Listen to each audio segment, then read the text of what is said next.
সালের আগে আমরা পূর্ব পাকিস্তান, পশ্চিম পাকিস্তান নামে একটি রাষ্ট্র ছিলাম। আবার ৪৭-এর আগে আমরা পূর্ব পাকিস্তান, পশ্চিম পাকিস্তান এবং ভারত সব মিলিয়ে একটি বৃহৎ রাষ্ট্র ছিলাম। এত বৃহৎ রাষ্ট্র পৃথিবীতে এখনো অনেকগুলো আছে। ভারত এখনও বৃহৎ। এই দুটি আলাদা রাষ্ট্র হয়ে যাওয়ার পরও ভারত এখনও বৃহৎ। তারপরও ভারতের চেয়ে বড়, ভারতের পাশেই চীন আছে, চীনের পাশেই রাশিয়া আছে, আবার আটলান্টিকের অপর প্রান্তে আমেরিকা আছে, কানাডা আছে। রাশিয়া তো পৃথিবীর সর্ববৃহৎ রাষ্ট্র, কানাডা দ্বিতীয় বৃহত্তম রাষ্ট্র, চীন, আমেরিকা দুটি প্রায় সমানই রাষ্ট্র হবে, তৃতীয় বৃহত্তম রাষ্ট্র হবে, সামান্য এদিক ওদিক হলে হয়তো তৃতীয় চতুর্থ হবে। রাষ্ট্র ভেঙে রাষ্ট্র হয়েছে, ভবিষ্যতে হয়তো আরও হবে। কিন্তু আমাদের শ্রেষ্ঠ অর্জন, বাংলাদেশ নামক রাষ্ট্রটি গঠিত হওয়ার প্রধান যেই কাজটি, সেটি হচ্ছে আমাদের মুক্তিযুদ্ধ, আমাদের স্বাধীনতা যুদ্ধ। এর মধ্যে দিয়ে আমরা আজকে যেই ৫৬,০০০ বর্গমাইলের ভূখণ্ড পেয়েছি, যেই লাল সবুজের পতাকা পেয়েছি, যেই সোনার বাংলা জাতীয় সঙ্গীত পেয়েছি, এটাই হচ্ছে আমাদের শ্রেষ্ঠ অর্জন। হ্যাঁ, এর সাথে আরও হাজার বছরের অনেক লড়াই সংগ্রাম আছে, অনেক ত্যাগ তিতিক্ষা আছে। এর মধ্যে উল্লেখযোগ্য হচ্ছে ৫২'র ভাষা আন্দোলন। যদি সেদিন পাকিস্তানিরা আমাদের উপরে উর্দুকেই একমাত্র রাষ্ট্রভাষা হিসেবে চাপিয়ে না দিত, হয়তো আমাদের স্বাধীনতা ৭১ সালে এসে হতো না, হয়তো এটা আরও পরে এসে হতো। কিন্তু তারাই সেদিন যখন আমাদের উপরে চাপিয়ে দিয়েছে যে একমাত্র ভাষা হবে উর্দু ভাষা, অথচ পাকিস্তানের এখনও যে পাকিস্তান রয়েছে, সেই পাকিস্তানেও কিন্তু একমাত্র ভাষা উর্দু ভাষা না, তাদের বিভিন্ন প্রদেশে বিভিন্ন ভাষা ব্যবহার হচ্ছে।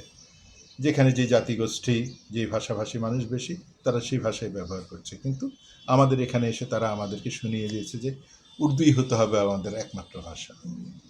সেখান থেকে যে আমাদের ভিতরে যেই তাদের প্রতি অবিশ্বাস জন্মালো, যে ঘৃণা জন্মালো, যে বিদ্বেষ জন্মালো, সেটা আরও রাজনৈতিক, অর্থনৈতিক কারণ সংগঠিত হয়ে ৭১ এসে আমাদেরকে স্বাধীনতা ঘোষণা করতে, সশস্ত্র যুদ্ধ করতে আমাদেরকে তাড়িত করলো, এবং আমাদের নেতৃবৃন্দ সেটাকেই গ্রহণ করলেন। সশস্ত্র যুদ্ধের মাধ্যমেই আমাদের এই রাষ্ট্র ১৯৭১ সালে মার্চ মাসে স্বাধীনতা ঘোষণা করে।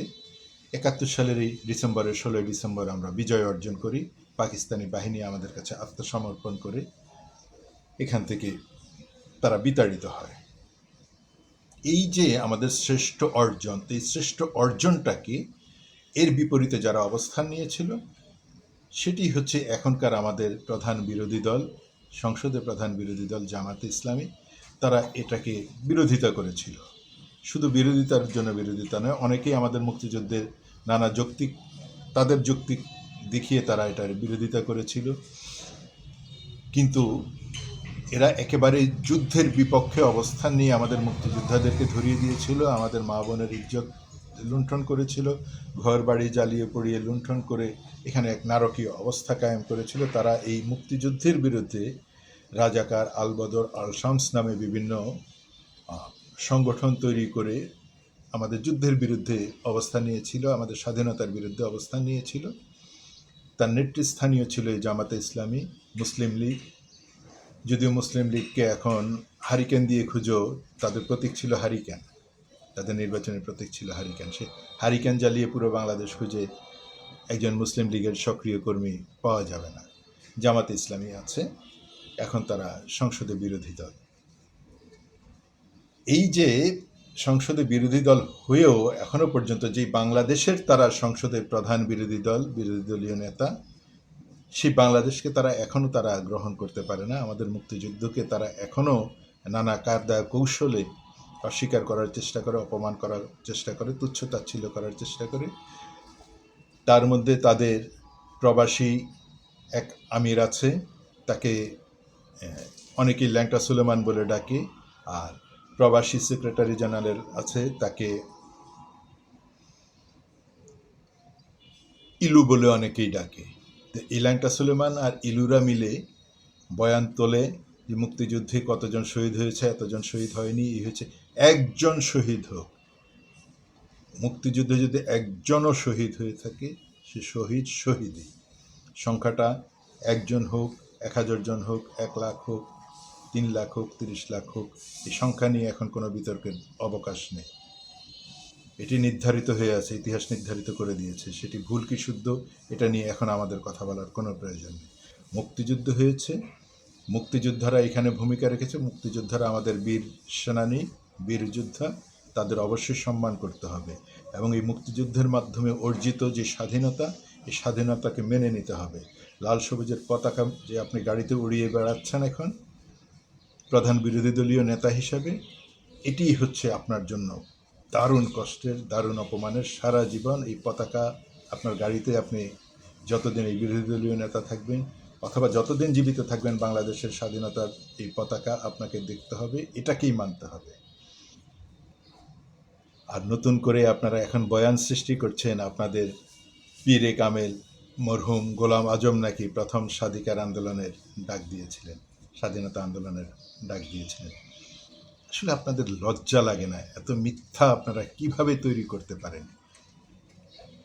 যে অপকর্মটি আপনারা করে বেরিয়েছেন, এ থেকে মুক্তি পাওয়ার একমাত্র উপায় হচ্ছে নিঃশর্ত ক্ষমা চাওয়া। যে আমরা, আমাদের অতীত নেতৃবৃন্দ ভুল করেছে, আমরা নিঃশর্ত ক্ষমা চাই।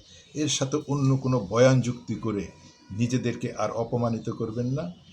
এমনিতে তো রাজাকারের সাথে যুক্ত হয়েছে গুপ্ত, আরও যদি কিছু আপনারা নিজেরাই আবিষ্কার করে ফেলেন এবং জনগণের হাতে সেগুলো দিয়ে দেন, তাহলে সেগুলোর অপমান নিয়ে, সেগুলোর অপবাদ নিয়ে এবং সকাল থেকে রাত পর্যন্ত, ঘুমানোর আগ পর্যন্ত এগুলো শুনে শুনেই আপনাদের দিন কাটাতে হবে। তাই এই ভুল থেকে আর বড় কোনো ভুলের সৃষ্টি করবেন না। গোলাম আজমকে আপনারা মহৎ বানানোর চেষ্টা করবেন না। গোলাম আজম আমাদের মুক্তিযুদ্ধের বিপক্ষে অবস্থান নিয়েছে এবং স্বাধীনতার পরে আমাদের স্বাধীন রাষ্ট্র হিসেবে স্বীকৃতি দেওয়ার বিপক্ষে উনি অবস্থান নিয়েছেন। বহু দেশে উনি নিজে সফর করে, বহু দেশে উনি চিঠি পাঠিয়ে বাংলাদেশের স্বীকৃতিকে উনি না দেওয়ার জন্য অবস্থান নিয়েছিলেন। এরকম একজন নিকৃষ্ট মানুষকে আপনারা স্বাধীনতার পক্ষের শক্তি হিসেবে দেখাতে চাচ্ছেন, এর চেয়ে জঘন্য অপরাধ আর হতে পারে না। এগুলো বাদ দিয়ে নিঃশর্ত ক্ষমা চেয়ে মানুষের কাছে নিজেদেরকে ভুল থেকে শুদ্ধ করার চেষ্টা করুন। আর ভুলের বোঝা, পাপের বোঝা বাড়াবেন না নিশ্চয়।